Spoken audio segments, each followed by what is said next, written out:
আসসালামু আলাইকুম, সবাইকে স্বাগত জানাচ্ছি ম্যাথমেটিক্স সাইজিত যে এবিবি ক্র্যাশ করছে। আজকের ক্লাস আমাদের governance in financial institution. So আজকেরটা ট্রুলি একটা theoretical subject. Governance in financial institution একটা theoretical subject. So theoretical subject মানে থিওরিটিক্যাল সাবজেক্ট আমরা কত সুন্দর করে শেষ করা যায়, কত সুন্দর করে পড়া যায়, কত অনেক কিছু এই টেকনিক অ্যাপ্লাই করে আমরা মনে রাখার চেষ্টা করব। সো এটা আমরা আজকে ক্লাসে দেখবো এবং পরবর্তী ক্লাসে দেখবো। দুইটা ক্লাসের মাধ্যমে আমরা পুরো সাবজেক্টটা শেষ করব। সো এখানে আমরা ওরিড হওয়ার কারণ নেই, আমরা কিন্তু অল্প অল্প করে সামনে এগিয়ে যাচ্ছি। একটা সময় আমাদের ক্লাস শেষে আপনি যদি ক্লাসগুলো রেগুলার শুনেন, এখন লাইভে শুনেন অথবা রেকর্ডিং শুনেন, আপনি যদি ক্লাসগুলো রেগুলার ঠিকভাবে শুনেন, আপনি দেখবেন যে আপনার ক্লাসের পরে একটা প্রিপারেশন আপনার হয়ে গেছে। তারপর আপনি ক্লাসগুলো আবার শুনলেন, তারপর স্লাইডগুলো পড়লেন, সাথে সাথে আপনি ওই হ্যান্ড নোটটা পড়লেন, দেখবেন যে ভালো একটা প্রিপারেশন হচ্ছে, পরীক্ষা পাস চলে আসছে। খুব বেশি হ্যাসেল হবে না, খুব বেশি হ্যাসেল হবে না। আপনি পরীক্ষা হলে বসে ফিল করতে পারবেন যে হ্যাঁ আপনি ভালো লিখতে পারতেছেন, কমন পড়ছে, রেজাল্টেও ওইটার রিফ্লেকশন পাবেন। আসলে আমরা যত কথাই বলি না কেন, আমার ভালো প্রিপারেশনের সাথে ভালো পরীক্ষার একটা রিলেশন আছে, আমি যেটা সবসময় বলি। আর ভালো পরীক্ষার সাথে রেজাল্টের একটা রিলেশন আছে। ঠিক আছে, এটা হলো এক্সেপশন, কিছু কেস থাকতে পারে, বাট ইন জেনারেল এটার একটা রিলেশন আছে। তো চলুন আমরা ক্লাসটা শুরু করি। তো চলুন আমার আজকের ক্লাসের, আমার গভর্নেন্স ইন ফাইন্যান্সিয়াল ইনস্টিটিউশনের আজকের মডিউল এ, অথবা আমি ফার্স্ট পার্ট বলতে পারি, কনসেপ্ট অফ গভর্নেন্স। এখানে আমরা গভর্নেন্সের বেসিক জিনিসগুলো জানার চেষ্টা করব। তো প্রথমেই হলো কনসেপ্ট অফ গভর্নেন্স। আমার গভর্নেন্স কি, আমার শুধু গভর্নেন্স কি, এখানে কিন্তু কর্পোরেট গভর্নেন্স এর কথা বলতেছি না, গভর্নেন্সটা কি। সো গভর্নেন্সটা আপনি সহজে মনে রাখেন, এটা একটা প্রসেস, একটা প্রসিডিউর অথবা একটা স্ট্র্যাটেজি। যে স্ট্র্যাটেজির মাধ্যমে আমি কি করি, আমি আমি ডিসিশন নিয়ে থাকি এবং ডিসিশন গুলো ইমপ্লিমেন্ট করে থাকি। আমি আবারও বলতেছি, গভর্নেন্স একটা প্রসেস, প্রসিডিউর অথবা স্ট্র্যাটেজি, যার মাধ্যমে আমি কি করি, আমি ডিসিশন নিয়ে থাকি এবং ডিসিশন গুলো ইমপ্লিমেন্ট করার চেষ্টা করে থাকি। এই আমি সেকেন্ড প্যারাতে দেখেন, it's about how organisation is directed and control. এই গভর্নেন্স যদি থাকে কোনো অর্গানাইজেশনে, তাহলে ওই ওই কোম্পানিটা ডিরেক্টেড হয়, যে কিভাবে পরিচালিত হবে, ডিরেক্টেড হয় এবং কন্ট্রোলড হয় আমার ওই গভর্নেন্স উপর বেসিস করে। তাহলে কর্পোরেট গভর্নেন্সটা কি আমরা এখানে দেখবো। আমরা আমরা একটু আগে গভর্নেন্স কাকে বলা হয় দেখে আসছি, এখন হলো কর্পোরেট গভর্নেন্স কি, ওই জিনিসটা দেখবো। সো কর্পোরেট গভর্নেন্স হলো একটা কর্পোরেট, একটা কোম্পানির ভিতরে ডিসিশন গুলো কিভাবে নেওয়া হয় এবং ওইগুলো কিভাবে ইমপ্লিমেন্ট করা হয়, ওইটা হলো কর্পোরেট গভর্নেন্স। সো আমার পারপাসটা কি, আমি এখানে পারপাসটা, আমার কর্পোরেট গভর্নেন্সের পারপাসটা হলো ব্যালেন্স করা, ব্যালেন্স অফ ইন্টারেস্ট। আমি ইন্টারেস্ট গুলো ব্যালেন্স করি। এখানে দেখেন, একটা কোম্পানিতে আমার মালিক পক্ষ আছে, আমার ম্যানেজমেন্ট আছে, আমার share holder, sorry, general share holder আছে, আমার এখানে কাস্টমার আছে, রেগুলেটর আছে। এই যে আমার বিভিন্ন পক্ষ, স্টেক হোল্ডার, সবার ইন্টারেস্টকে প্রোটেক্ট করার জন্য আমি কি করি, আমি গভর্নেন্স এনশিওর করে থাকি, গভর্নেন্স এনশিওর করে থাকি। আমি গভর্নেন্সের হিস্টোরিক্যাল পার্সপেক্টিভ আলোচনা করতেছি। আসলে হিস্টোরিক্যাল পার্সপেক্টিভে গভর্নেন্স জিনিসটা কি। তো হিস্টোরিক্যাল পার্সপেক্টিভে গভর্নেন্সটা হলো, আসলে একটা সময় পুরো ওয়ার্ল্ডে আমি দুইটা পার্টে আলোচনা করব। একটা পুরো ওয়ার্ল্ডের সিনারিও কি ছিল এবং বাংলাদেশের পার্টে আলোচনা করব। আমরা গভর্নেন্সের হিস্ট্রিটা আলোচনা করতে যাচ্ছি। আসলে গভর্নেন্স কিন্তু পুরো ওয়ার্ল্ডে একসময় ছিল না, গভর্নেন্স নামে কোনো শব্দই ছিল না। বাট তাহলে কখন চলে আসছে এটা, যখন আসলে কর্পোরেট ফ্রড ফরজারি শুরু হয়েছে, তখনই আসলে গভর্নেন্স ইস্যুটা চলে আসছে। তো বিশ্বের দিকে যদি তাকাই, আমার 16th সেঞ্চুরির আগে আসলে ম্যাক্সিমাম কোম্পানি ছিল না, তখন পার্টনারশিপ বেসিসে ব্যবসা হইতো, যার কারণে গভর্নেন্স দরকার ছিল না। কারণ আসলে একটা কোম্পানি যখন পার্টনারশিপ হয় অথবা সোল প্রপার্টিশিপ হয়, সোল প্রপার্টিশিপ আমার কোম্পানি আমি চালাবো, এখানে কোনো গভর্নেন্স ইস্যু থাকে না, নর্মালি থাকে না। বাট 1977 সালে কি হয়েছে, যে আমার ফরেন এন্ড করাপ্ট প্র্যাকটিস অ্যাক্টের মাধ্যমে আসলে আমার প্রথম গভর্নেন্স, কর্পোরেট গভর্নেন্সের ইস্যুটা পুরো ওয়ার্ল্ডে সবার সামনে চলে আসে। এটা কেন আসছে 1977 সালে, যে এলো আমার 1980 সালের দিকে, আমার 1980 সাল পর্যন্ত, 80 সালের দিকে না, 1980 সাল পর্যন্ত ইউকে, ইউএসএ এবং এশিয়ান কান্ট্রি গুলাতে আমার কর্পোরেট গুলোতে ব্যাপক ফ্রড ফরজারি হয়। ফ্রড ফরজারি হয় কেমনে, কিভাবে একটু দেখেন, চিন্তা করেন। আমার সোল প্রপার্টিশিপ হইলে আমি মালিক কোম্পানি, আমি আমার কোম্পানিকে যেভাবে পরিচালিত করবো ওইভাবে পরিচালিত হবে, এবং আমি ওইটা মনিটর করতেছি, সবকিছু করতেছি। এখানে ফ্রড ফরজারির ব্যাপার নেই। ঠিক আছে, ফ্রড ফরজারির ব্যাপারগুলো অত বেশি থাকে না। বাট আমার কোম্পানি যখন হয়, কোম্পানির মালিক পক্ষ একটা, ম্যানেজমেন্ট একটা। ঠিক আছে, সো আমার ম্যানেজমেন্ট অনেক সময় দেখা গেছে মালিক পক্ষের ইন্টারেস্ট শুধু দেখে, কাস্টমার ইন্টারেস্ট দেখে না, বা জেনারেল শেয়ার হোল্ডার ইন্টারেস্ট দেখে না, শুধু স্পন্সর শেয়ার হোল্ডার ইন্টারেস্ট দেখে। সো তখন এই যে আমার কোম্পানিতে যেহেতু আমার সেপারেট বডি গুলো সেপারেট, আমার মালিক পক্ষ একটা, ম্যানেজমেন্ট বডি একটা। সো ম্যানেজমেন্ট অনেক সময় নিজের প্রয়োজনে, কি করে আমার অনেক ফরজারি করে থাকে নিজের স্বার্থে। আবার উল্টাটা হইতে পারে, যে আমার মালিক পক্ষ নিজের স্বার্থে ম্যানেজমেন্টকে ইউজ করে ফরজারি করতে পারে। সো ঠিক আছে, তো ফরজারিটা কেন করবে? মালিক পক্ষ যখন করে অথবা ম্যানেজমেন্ট যখন ফরজারি করে, বঞ্চিত করে কাকে? ঠকায় কাকে? যারা সাধারণ শেয়ার হোল্ডার আছে ওদেরকে ঠকায়, কাস্টমারকে ঠকায়। তো ওই কারণে কিন্তু 1980 সালের দিকে ওই ফরেন অ্যান্ড কর্পোরেট প্র্যাকটিস একটা চলে আসে এবং কর্পোরেট গভর্নেন্সের ইস্যুটা চলে আসে। এবং আমার এই কর্পোরেট ফরজারি মিটিগেট করার জন্য organisation for economic cooperation and development নামে একটা ভলান্টারি অর্গানাইজেশন, ওরা অনেক রুলস রেগুলেশন নিয়ে আসে। তাহলে বাংলাদেশের পার্সপেক্টিভ কি ছিল? আমার বাংলাদেশের পার্সপেক্টিভে আমার আপনি আপনি একটু একটু খেয়াল করে চিন্তা করেন। আমি আমি সুনীল গঙ্গোপাধ্যায়ের পূর্ব পশ্চিম পড়ছি, প্রথম আলো পড়ছি। আপনি যদি হিস্ট্রি পড়েন, মানে নিউট্রাল হিস্ট্রি গুলো যদি পড়েন, আসলে মুক্তিযুদ্ধের আগে 71-এর আগে বাংলাদেশের আসলে নিজস্ব বলতে কোনো কিছু ছিল না। আমার 47 পর্যন্ত আমার ইংরেজরা শাসন করছে, ইস্ট ইন্ডিয়া কোম্পানি এখানে এসে আধিপত্য বিস্তার করছে, ব্যবসা সবকিছু কি ছিল? আমার আমার ইংল্যান্ডের হাতে ছিল। ওরা আমাদেরকে শোষণ করছে, বাঙালি মালিকানাধীন বড় বড় ব্যবসা ছিল না বললেই চলে। তারপর আমার 1947-এর পরে যখন আমার পাকিস্তান হইলো, তখন কিন্তু পাকিস্তান এখানে এসে আমাদের বাধ্য করছে নীল চাষ করাইতে, ঠিক আছে, আমাদের এখান থেকে সবকিছু নিয়ে যাইতো। তো তখনও কিন্তু বাংলাদেশের মালিকানাধীন বড় বড় কোম্পানি ছিল না, ওরাই মালিকানাধীন ছিল এবং গভর্নমেন্ট অফিসার গুলো ওদের এখান থেকে বেশি নিযুক্ত ছিল। বাংলাদেশের টপ লেভেলে কোনো এমপ্লয়ি নিয়োগ হইতো না। তো আমরা ডিপ্রাইভ হয়েছি আসলে। বেসিক্যালি 71-এর পর থেকে আসলে বড় বড় কোম্পানি বাংলাদেশে ফর্ম হয়, তখন আসলে কর্পোরেট গভর্নেন্স ইস্যুটা চলে আসে। তো একবারে কর্পোরেট গভর্নেন্সের বাংলাদেশের পার্সপেক্টিভে প্রথম গভর্নেন্সটা শুরু হয় হলো 1994 সালে। এটাও স্বাধীন হওয়া 1971 সালে স্বাধীন হওয়ারও অনেক পরে কোম্পানি অ্যাক্ট যখন চালু হয়, কোম্পানি অ্যাক্টের ফলে কিন্তু কর্পোরেট গভর্নেন্সটা আসলে বেসিক্যালি কোম্পানি অ্যাক্টের ফলে কিন্তু কর্পোরেট গভর্নেন্সটা আসলে শুরু হয়। কোম্পানি অ্যাক্টে অনেক কিছু বলা আছে যেগুলো আমরা এখনো ফলো করতেছি। কোম্পানি অ্যাক্ট 1994 সালে, ওইখানে 6 বছর, এখানে হলো 24 বছর। প্রায় 30 বছর ধরে ওই অ্যাক্টের বলে কিন্তু আমরা আমাদের কোম্পানিগুলো রান করতেছে। তার সাথে হয়তো অ্যাড হয়েছে আমার ব্যাংকিং কোম্পানি অ্যাক্ট 1991, তারপর হয়তো ফাইন্যান্সিয়াল ইনস্টিটিউশন অ্যাক্ট 1993। সো ওই অ্যাক্ট গুলো অ্যাড হয়েছে, বাট বেসিক্যালি আমার কোম্পানি অ্যাক্টের মাধ্যমে কিন্তু আমাদের অনেক রিভলিউশন চলে আসছে কর্পোরেট গভর্নেন্সে। এখানে ডিরেক্টর কয়জন থাকবে, ইন্ডিপেন্ডেন্ট ডিরেক্টর থাকবে কিনা, অনেক লস চলে আসছে এই আমার কোম্পানি অ্যাক্টে। তারপর সিকিউরিটি এক্সচেঞ্জ কমিশন 2006 সালে কিন্তু কর্পোরেট গভর্নেন্সের কোড অফ কন্ডাক্ট চালু করে। সো এই কোড অফ কন্ডাক্ট লিস্টেড কোম্পানিগুলোকে অবশ্যই ফলো করা দরকার হয়। সো এটার মাধ্যমে একটা কর্পোরেট গভর্নেন্স এনশিওর হয়। এবং বর্তমানে বাংলাদেশে আমার এই যে সিকিউরিটি এক্সচেঞ্জ কমিশন যে কোড অফ কন্ডাক্ট চালু করছে, ওইটা কিন্তু আবার রিভাইজ করে হইলো 2018 সালে। তো বর্তমানে বাংলাদেশে আমি বলতে পারি আমার আমার কি আছে, আমার ব্যাংকিং কোম্পানি অ্যাক্ট আছে, আমার ফাইন্যান্সিয়াল ইনস্টিটিউশন অ্যাক্ট আছে, আমার কোম্পানি অ্যাক্ট আছে, আমার সিকিউরিটি কমিশনের আমার কর্পোরেট গভর্নেন্স কোড আছে। এগুলোর বলে কিন্তু আমাদের বর্তমানে কর্পোরেট গভর্নেন্স গুলো এনশিওর করা হচ্ছে। এবং ফাইন্যান্সিয়াল ইনস্টিটিউশনের কথা যদি ধরি, বাংলাদেশ ব্যাংক প্রচুর সার্কুলার দিচ্ছে আমার এই গভর্নেন্স এনশিওর করার জন্য। এই ছিল আমাদের ইতিহাস, আমাদের পুরো বিশ্বের পার্সপেক্টিভে গভর্নেন্সের ইতিহাস, বাংলাদেশের পার্সপেক্টিভে গভর্নেন্সের ইতিহাস। এখন আমরা বলবো যে আমার ফাইন্যান্সিয়াল ইনস্টিটিউশনের জন্য আমার কর্পোরেট গভর্নেন্সটা কেন দরকার। Importance of corporate importance of good governance in financial institution. আসলে আমি যদি এটা আলোচনা করার আগে আমি থিম দেই। আমার ফাইন্যান্সিয়াল ইনস্টিটিউশন গুলাতে কি হয়, আমার মানুষ কিন্তু তার বিশ্বাসের উপর বেসিস করেই টাকা রাখে।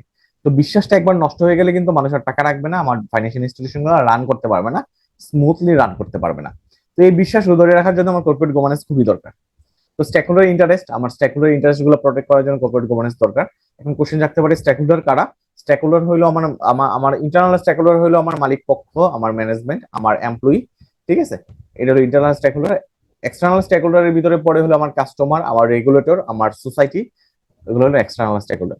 তো সব স্টেকহোল্ডারদের ইন্টারেস্ট রক্ষার জন্য আমার কর্পোরেট গভর্নেন্স দরকার, গুড কর্পোরেট গভর্নেন্স দরকার। তারপর আমার ইথিক্যাল আমার ইথিক্যাল আমার গেল স্টেকহোল্ডার।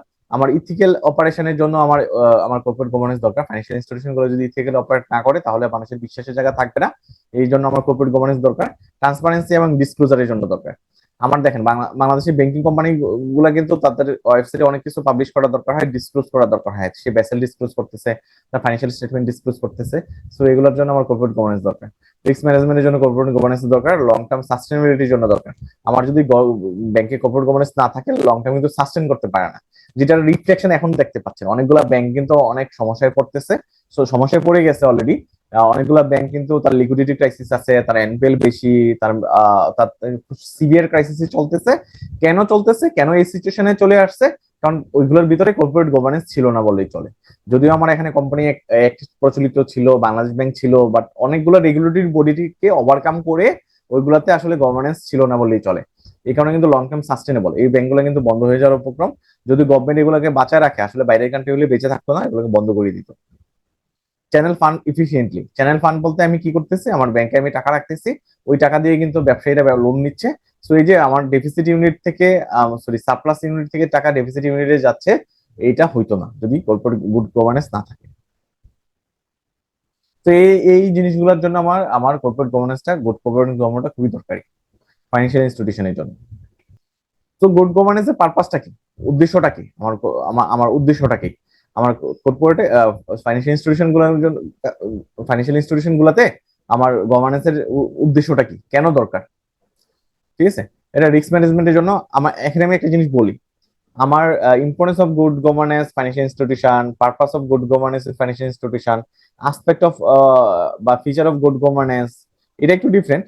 তারপর সেভারাল আসপেক্ট অফ, আচ্ছা, why of good corporate governance, এই কোশ্চেনটা, benefit need of good governance, same আর কি, সেম পড়া, benefit need of good governance same পড়া। সো তারপরেও এখনো কোশ্চেন রাখতে পারে, আমি কেন সেপারেট কোশ্চেনে নিয়ে আসছি, আসলে আইবিবির টেক্সট বই ওরা সেপারেট করে রাখছে, এখানে আমি সেপারেট আনছি।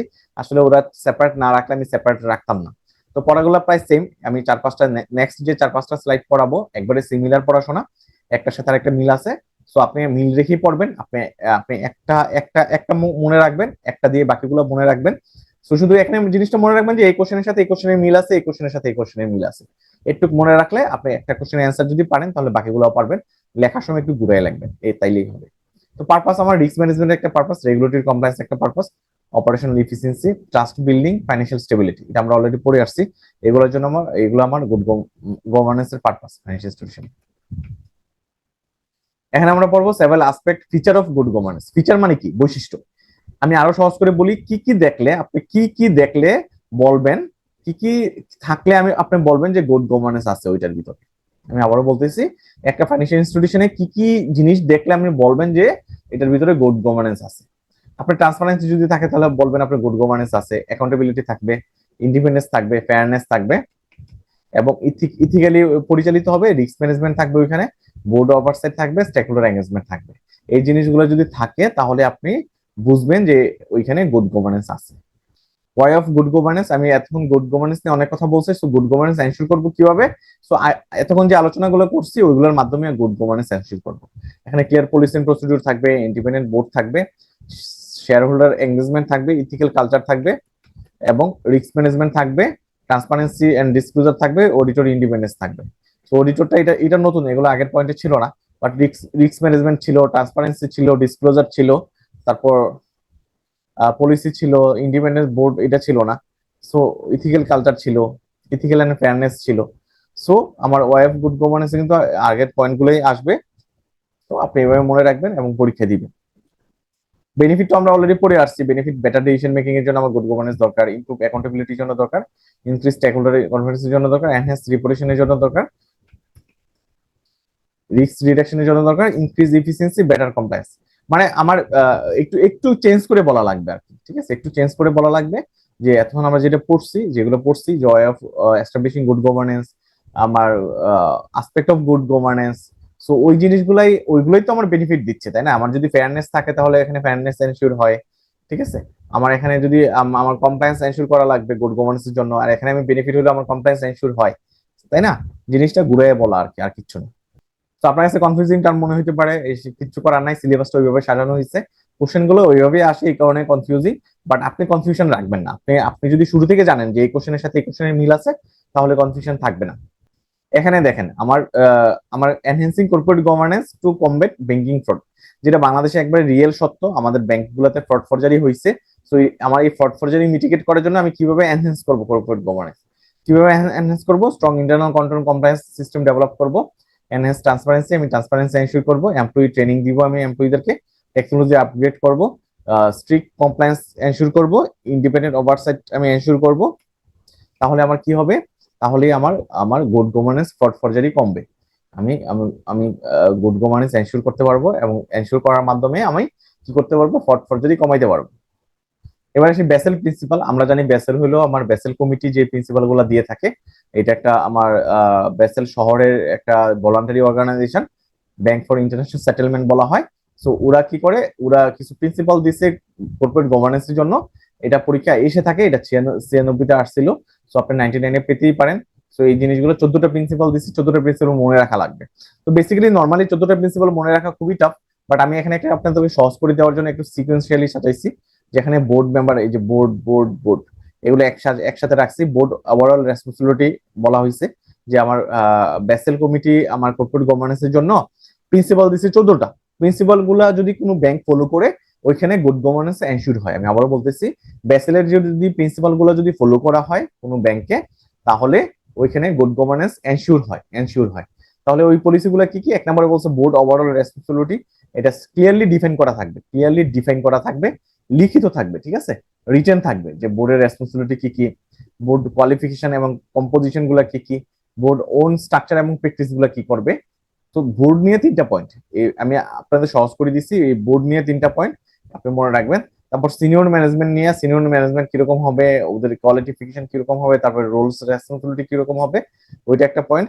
গভর্নেন্স গ্রুপ স্ট্রাকচার, তারপর risk management function, risk identification and monitoring. Risk নিয়ে 3টা পয়েন্ট,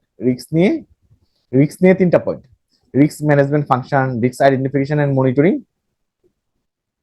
রিস্ক কমিউনিকেশন। তাহলে রিস্ক নিয়ে 3টা পাইলাম, আমি বোর্ড নিয়ে 3টা পাইলাম, তাই না? বোর্ড মেম্বার নিয়ে 3টা পাইলাম, 6টা হয়ে গেল। তারপর হলো কমপ্লায়েন্স নিয়ে কথা বলছে ওরা, ইন্টারনাল অডিট নিয়ে কথা বলছে, কম্পেনসেশন নিয়ে কথা বলছে, ডিসক্লোজার এন্ড ট্রান্সপারেন্সি নিয়ে কথা বলছে, রোল অফ সুপারভিশন নিয়ে কথা বলছে। সরি 14টা না 13টা, টোটাল 13টা রোল দিছে। তো এই 13টা রোল হলো বেসেল প্রিন্সিপালের পার্ট, যেগুলো দেওয়া হয়েছে। কেন দেওয়া হয়েছে? কর্পোরেট গভর্নেন্সকে এনশিওর করার জন্য। কোনো ব্যাংক যদি ফলো করে তাহলে কর্পোরেট গভর্নেন্স এনশিওর হয়। সো এটা আপনি মনে রাখতে হবে। এখন একটা ডিফারেন্ট আলোচনায় চলে যাচ্ছি, যেটা 97-তে আসছিল, এটা 99-এ আসতে পারে। সো আমাকে কেন বলা হয়েছে যে হয় ফাইন্যান্সিয়াল ইনস্টিটিউশন ফর্ম সাবসিডারি। আমার আমার ধরেন আমার এক্সিম ব্যাংকের, যেমন আমি এক্সিম ব্যাংকে ছিলাম, এখন মার্কেন্টাইল ব্যাংকে। এক্সিম ব্যাংকের আপনার কি আছে? আমার ইআইআইএল আছে, ইআইআইএল, এক্সিম ইনভেস্টমেন্ট লিমিটেড আছে, হ্যাঁ, এক্সিম ইসলামী ইনভেস্টমেন্ট লিমিটেড। তো মার্চেন্ট ব্যাংক আর কি, এক কথায় মার্চেন্ট ব্যাংক আছে। এবং অনেক ব্যাংকের ব্রোকারেজ আছে, আপনি জানেন। সো অনেক ব্যাংকের ব্রোকারেজ আছে, মার্চেন্ট ব্যাংক আছে, অ্যাসেট ম্যানেজমেন্ট কোম্পানি আছে। সো এই যে আমার এই সাবসিডারি গুলো কেন দরকার? সাবসিডারি না হইলে তো হইতো। কোশ্চেনটা হলো কেন ব্যাংকের সাবসিডারি গুলো দরকার। প্রথম কথা হলো স্পেশালাইজেশনের জন্য। স্পেশালাইজেশন কি? আমি তো ব্যাংকিং সার্ভিস দিচ্ছি, তার সাথে সাথে আমি আরেকটা সার্ভিস দিতে চাচ্ছি, আমি আরেকটা ব্রোকারেজ সার্ভিস দিতে চাচ্ছি। রিস্ক ম্যানেজমেন্টের জন্য। রিস্ক ম্যানেজমেন্ট কি? ধরেন আমি ব্যাংকিং সার্ভিস দিচ্ছি, ব্যাংকিং এর পাশাপাশি যদি আমি আরেকটা সার্ভিস দিই, তাহলে আমার রিস্কটা ডাইভার্সিফাই হচ্ছে। আমি সেম বিজনেস করতেছি না, আমি ডিফারেন্ট টাইপের বিজনেস যদি করি, আমার পোর্টফোলিও ডাইভার্সিফাই হচ্ছে। রেগুলেটরি কমপ্লায়েন্স, অনেক সময় আমার সাবসিডি করতে বাধ্য হয়। যেমন আপনি mobile banking, MFS, mobile financial service দেওয়ার জন্য আপনাকে সেপারেট সাবসিডি করাই লাগবে। আপনাকে কাস্টোডিয়ান সার্ভিস দেওয়ার জন্য সেপারেট সাবসিডি করা লাগবে। তারপর হলো, সরি, কাস্টোডিয়ান দরকার হয় না, মোবাইল ফাইন্যান্সিয়াল সার্ভিসের দরকার হয়, ঠিক আছে। সো রেগুলেটরি কমপ্লায়েন্সের জন্য আপনার সেপারেট সাবসিডি করাই লাগবে। মার্কেট এক্সপানশনের জন্য আপনার দরকার, আপনি ব্যাংকিং ব্যবসা করতেছেন, আপনি চাচ্ছেন আরো বেশি মার্কেট ক্যাপচার করার জন্য, তখন আপনি মার্চেন্ট ব্যাংক দিবেন, ব্রোকারেজ হাউস দিবেন। ফাইন্যান্সিয়াল এফিসিয়েন্সির জন্য দরকার। তো এটা একটা ডিফারেন্ট আলোচনা, কেন আমার ব্যাংক গুলা সাবসিডারি ওপেন করতেছে। আমরা বলছিলাম ভিশন মিশনটা আমরা খুব সহজে শিখবো। ভিশন কাকে বলা হয়, মিশন কাকে বলা হয়, আমি আসলেই সহজে শিখবো, ঠিক আছে, আসলেই খুব সহজ করে দিব। প্রথম হলো ভিশন। ভিশন মনে হলো অনেক দূর পর্যন্ত, যেটা দেখা যায় অনেক দূর পর্যন্ত, ঠিক আছে, অনেক দূর পর্যন্ত।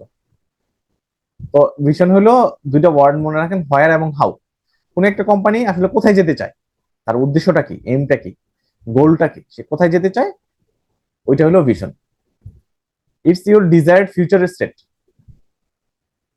Outline your long term goal এবং এক্সপেকটেশন, এগুলো মনে রাখেন, কাজে লাগবে। এটা হলো লং টাইমে আপনি কি হইতে চান, ওইটা আপনার ভিশন স্টেটমেন্টে বলা হয়। আর ইন্সপায়ার মোটিভ ইউর টিম, এটার মাধ্যমে আমি টিম মোটিভেশন পাই আর কি। আমি একটা এক্সাম্পল দিচ্ছি, পরের স্লাইডে এক্সাম্পল আছে। ভিশন হলো ধরেন to be a leading bank, কোন একটা ব্যাংক লিডিং ব্যাংক হতে চাচ্ছে, কান্ট্রি, ওই দেশের ভিতরে লিডিং ব্যাংক হইতে চাচ্ছে, supporting the small and medium business. সে স্মল এবং মিডিয়াম এসএমই ব্যবসা করে লিডিং ব্যাংক হইতে চাচ্ছে। আমি যদি একটা এক্সাম্পল দিই, যেমন ব্র্যাক ব্যাংক কিন্তু আপনার এসএমই তে খুব ভালো পারফর্ম করতেছে, এবং সে একটা লিডিং ব্যাংকের পজিশন হোল্ড করতেছে। সো এই যে এসএমই, আমার ব্র্যাক ব্যাংকের যদি এম হয় যে আমি লিডিং ব্যাংক হবো এসএমই তে সার্ভিস দিয়ে, তাহলে কিন্তু অ্যাবসার্ড হবে না। সো এটা তার লং টাইম ভিশন। তাহলে মিশনটা কি? আমি ভিশনকে অ্যাচিভ করার জন্য আমি যা যা করি ওগুলো হলো মিশন স্টেটমেন্ট বলা হয়। আমি আবারও বলতেছি, ভিশনকে অ্যাচিভ করার জন্য আমি লিডিং ব্যাংক হওয়ার জন্য, ধরেন আমার ভিশন তো লিডিং ব্যাংক হওয়া, তাই না? লিডিং ব্যাংক হওয়া। সো লিডিং ব্যাংক হওয়ার জন্য আমি যা যা করতেছি ওইটা হলো মিশন। যে মিশন ইজ ইউর হোয়াট এবং হোয়াই, আমি কি করব এবং কিভাবে করব, কেন করব, ভিশনকে অ্যাচিভ করার জন্য। It's your core purpose and reason for existence. It depend what you do and why, who you do it for. It it guides daily action and decision. এটা ডেইলি অ্যাকশন এন্ড ডিসিশন নেয়। তো আমি ভিশনে বলছিলাম আমি SME তে service দিয়ে আমি কি করব, এসএমই কে প্রমোট করে আমি লিডিং ব্যাংক হব। তো সে ডেইলি অ্যাকশন যে নিবে এবং ডিসিশন গুলো নিবে, সে এসএমই কে ফোকাস করিয়ে নিবে, তো মিশন ইন ডিটেলে বলা থাকে আমি ভিশন কিভাবে অ্যাচিভ করব। Mission is the general statement of how you will achieve your vision. So ভিশনের এক্সাম্পল আমি বলছি, আমি লিডিং ব্যাংক হব, কিভাবে হবে, এসএমই কে সার্ভিস দিয়ে। তো মিশনে কি বলা হয়েছে, আমার মিশনে বলা হয়েছে যে আমি ইন ডিটেলে বলা আছে আমি কিভাবে আসলে লিডিং ব্যাংক হব। যে আমি তাদেরকে ভ্যালু সার্ভিস দিব, ঠিক আছে, ক্লায়েন্টকে, আমি শেয়ার হোল্ডারকে, এমপ্লয়ীদেরকে আমি ভ্যালু, আমি আমি বেটার করার চেষ্টা করব, কম কস্টে সার্ভিস দিব। সো এই হলো মিশন এন্ড ভিশন। আশা করি এটা খুব সহজে আমরা ক্লিয়ার করতে পারছি। তো আপনারা কনফিউশন হবে না, কনফিউজড হবেন না, খুব সুন্দর করে পারবে। পারপাস অফ মিশন স্টেটমেন্ট আমি অলরেডি বলে ফেলছি। পারপাসটা কি, আমার গাইড ডিরেকশন, আমি ডিরেকশন পাচ্ছি। ডিরেকশনকে আমি লিডিং ব্যাংক হইতে চাচ্ছি, প্রথম কথা। আমি এসএমবি কে সার্ভিস দিয়ে লিডিং ব্যাংক হইতে চাচ্ছি, ঠিক আছে। সো আমি ভিশন থেকে আমি ডিরেকশন পাচ্ছি। আমার আমার আমি আমি মিশন স্টেটমেন্ট যদি থাকে, আমি আমার এমপ্লয়িরা কিন্তু ডিরেকশন পাবে আমি কোথায় যেতে চাচ্ছি, ঠিক আছে। ডিফাইনিং আইডেন্টিটি, আমার আইডেন্টিটি কি, যে আমি এসএমবি তে ভালো। ইন্সপায়ারিং এন্ড মোটিভেটিং, আমার এমপ্লয়ি বা আমার যে যারা আমার কোম্পানিকে রান করতেছে ওরা মোটিভেটেড হয়, ইন্সপায়ারেশন পায়, কারণ আমি জানি আমি কোথায় যেতে চাচ্ছি।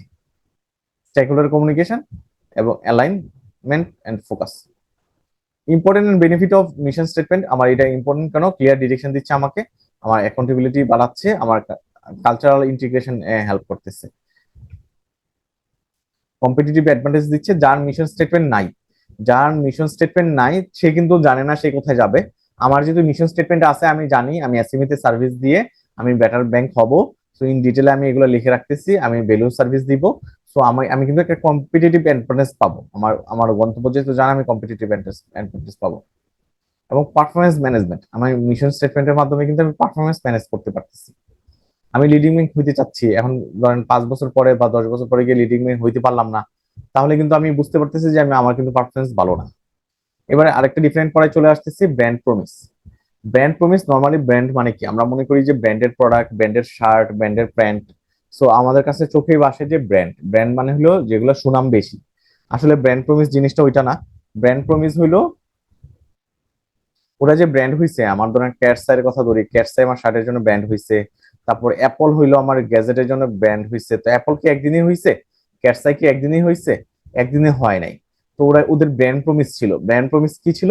ওদের হলো আমার কমিটমেন্ট ছিল, commitment to provide specific service for long time. ওদের একটা কমিটমেন্ট ছিল, আমি ভ্যালু সার্ভিস দিব, আমি প্রিমিয়াম সার্ভিস দিব, আমি ইউনিক সার্ভিস দিব, এবং এটা একদিন দিব না, লং টাইম দিব। ওটা হলো ব্র্যান্ড প্রমিস। যে brand promise is a commitment a company make to its customer.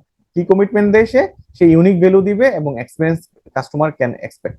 Say unique value দিবে। অ্যাপল যে জিনিস দিতে পারতেছে, আপনি যত কোম্পানি বলেন না কেন, আপনি ধরেন আপনি এই যে আপনি ওপ্পো বলেন, ওরাও ফোন সেল করতেছে, অ্যাপলও ফোন সেল করতেছে, বাট ওপ্পোর ফোন এবং অ্যাপলের ফোনের ভিতরে ফার একটা ডিফারেন্স আছে, ঠিক আছে।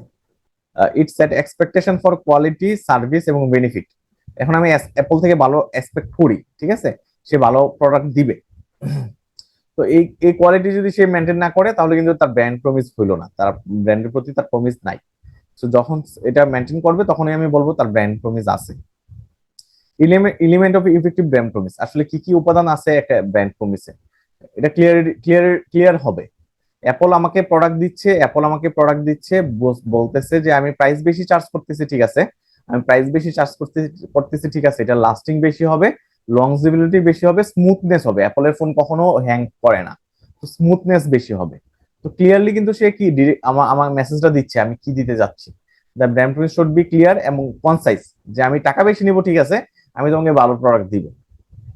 কনসিস্টেন্সি, আমার কনসিস্টেন্ট থাকা লাগবে। আমি একজনকে একরকম প্রোডাক্ট দিব, আরেকজনকে আরেক রকম প্রোডাক্ট দিব, এরকম হইলে হবে না। অথবা আমি 1 বছর সার্ভিস দিলাম ভালো, 1 বছর সার্ভিস দিলাম ভালো, দ্বিতীয় বছর গিয়ে খারাপ সার্ভিস দিলাম, তাইলে কিন্তু তার ব্র্যান্ড প্রমিস হবে না, ওই কোম্পানি টিকে থাকবে না। অথেন্টিসিটি থাকা লাগবে, আমার জেনুইননেস থাকা লাগবে। যেমন ধরেন অ্যাপল বললো যে আপনার অ্যাপল বললো যে এই আমি যে মোবাইলটা দিব এটাতে পানি ঢুকবে না, বাট আসলে সে এমন কোনো প্রোডাক্ট প্রডিউস করতে পারে না যে ওয়াটার প্রুফ, তাহলে কিন্তু হবে না। আমার জেনুইননেস থাকা লাগবে, আমি যেটা বলবো কাজে ওইটা থাকা লাগবে, রিলেভেন্ট হওয়া লাগবে। এখন আমি অ্যাপল ধরেন, আমি আপনার ধরেন সোমানের কথা ধরেন, ওইখানে দেশের মানুষ খাইতেই পারে না, তো ওইখানে যদি অ্যাপল প্রোডাক্ট সেল করতে যায় তাহলে হবে না। আমার নিড এবং এক্সপেকটেশন দেখতে হবে, আমার নিড এবং এক্সপেকটেশনের উপর বেসিস করে আমাকে প্রোডাক্টটা সেল করতে হবে। ডিফারেন্সিয়েশন, আমার ডিফারেন্সিয়েশন থাকতে হবে, ইউনিকনেস থাকতে হবে। মেজারেবিলিটি, আমি আমি এই যে বলতেছি যে অ্যাপলের প্রোডাক্ট লাস্টিং বেশি হয় এবং স্মুথ হয়, কখনো হ্যাং করে না, তো এটা কিন্তু মেজার করা যায়, তাই না? মেজার করা যায়, অন্যর সাথে কম্পেয়ার করা যায়। তো এই এলিমেন্ট গুলা যদি থাকে তাহলে আমি বলবো যে হ্যাঁ, ব্র্যান্ড প্রমিস আছে। আমরা আরেকটা ডিফারেন্ট পরে চলে যাচ্ছি, code of conduct. Code of কন্ডাক্টের মূল কথা হলো আমি কি, আমি সহজ করে বলে দিচ্ছি। আমি এখানে থিওরি গেলে না আপনার জন্য কঠিন হয়ে যায়, বইয়ের পড়া যখন আমরা পড়বো তখন একটু কঠিন মনে হবে। আমি খুব সহজ করে বলতেছি। কোড অফ কন্ডাক্টের মূল কথা হলো কোনো একটা কোম্পানির, একটা অর্গানাইজেশনের এমপ্লয়িরা কি করতে পারবে, কি করতে পারবে আর কি পারবে না। আমি কি করতে পারবো, কি করতে পারবো না, ওইটাকে বলা হচ্ছে কোড অফ কন্ডাক্ট। ঠিক আছে? তো it is a set value, rules, standard এবং প্রিন্সিপাল, যেটা অর্গানাইজেশনে সবাই ফলো করে থাকে। সেট রুলস, ভ্যালুজ এবং প্রিন্সিপালে কি বলা থাকে, আমি কি করতে পারবো, কি করতে পারবো না। Bank for international settlement, BIS মানে হলো bank for international settlement. BIS code of conduct দিছে আমাদেরকে, 4টা কোড অফ কন্ডাক্ট দিছে। এটা পরীক্ষা এসে থাকে, আপনাকে যদি বলা হয় যে বিএস এর কোড অফ কন্ডাক্ট গুলো লেখো, তখন প্রথমটা হলো basic principal, member of staff. Member of staff মানে হলো কোনো একটা কোম্পানির এমপ্লয়িরা, ঠিক আছে? এমপ্লয়িদের বেসিক প্রিন্সিপাল কি কি? এমপ্লয়িদের বেসিক প্রিন্সিপাল হলো অ্যাক্ট অনেস্টলি, আমি অনেস্টলি অ্যাক্ট করবো। আমি এখানে চুরিদারি করতে আসি নাই, আমি চাকরি করতে আসছি, আমি অনেস্টলি কাজ করব। Develop their working hour and to the interest of the bank, devote their working hour, devote their working hour, তার মানে আমি অফিসের টাইমটা আমি নিজের মোবাইল টিপবো না, আমি চ্যাট করবো না, আমি অন্য কাজে ব্যয় করবো না, আমি ব্যাংকের কাজে ব্যয় করবো। 3 নাম্বার হলো should treat all their colleague with respect. 4 number হলো avoid any form of discrimination. তো এটা হলো আমার বেসিক প্রিন্সিপাল, যেটা ব্যাংক ফর ইন্টারন্যাশনাল সেটেলমেন্ট দিচ্ছে আমাকে। 2 নাম্বার হলো avoidance of potential conflict of interest, আমি কনফ্লিক্ট অফ ইন্টারেস্ট অ্যাভয়েড করবো। আপনি দেখবেন যে প্রতিটা ব্যাংকে, এখন ব্যাংকগুলোতে অনেক ঝামেলা হচ্ছে, এক গ্রুপ আরেক গ্রুপকে বের করে দিতেছে। তো এটা কেন হয়েছে? একদিনে হয় নাই কিন্তু, এখানে ইন্টারনাল কনফ্লিক্ট ছিল, পটেনশিয়াল আমার ইন্টারেস্ট ছিল, কনফ্লিক্ট অফ ইন্টারেস্ট ছিল। কোন গ্রুপ বেশি সুবিধা নেওয়ার জন্য অন্য গ্রুপকে চাপায় রাখছিল, ঠিক আছে? তো এগুলো অ্যাভয়েড করতে হবে। External activity, contact with the media and publications. তো আমি মিডিয়া এবং পাবলিকেশনের সাথে কি কথা বলবে, এগুলোর ক্লিয়ার ডিরেকশন থাকা লাগবে, যেটা কোড অফ কন্ডাক্টে বলা থাকবে। সবাই কথা বলবে না। তো এই ছিল আমাদের ফার্স্ট চ্যাপ্টারের আলোচনা। তো এই ছিল আজকে ক্লাসের আলোচনা। সো আমরা এখন কোশ্চেন অ্যান্সার সেশনে চলে যাব। তো সবাই ভালো থাকবো, আমি রেকর্ডিংটা অফ করে দিচ্ছি। তো সবাই ভালো থাকবেন, দেখা হবে অন্য কোনো ক্লাসে।